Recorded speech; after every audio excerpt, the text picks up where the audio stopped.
Selamünaleyküm değerli arkadaşlar ve değerli müşterilerim. İşte gördüğünüz gibi şöminemi bitirdim projemdeki gibi.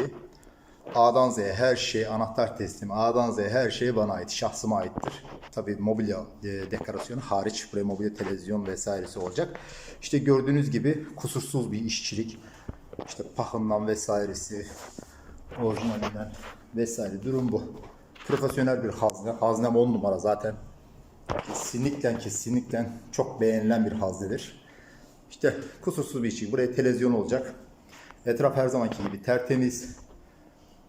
Zaten takım çantamdan bile belli. Pırıl pırıl. Durum bu. Her taraf tertemiz. İşte müşterilerime bu şekilde teslim ediyorum. Elit çalışmak her zaman kaliteyi önde götürür. Durum bu. Kusursuz bir işçilik.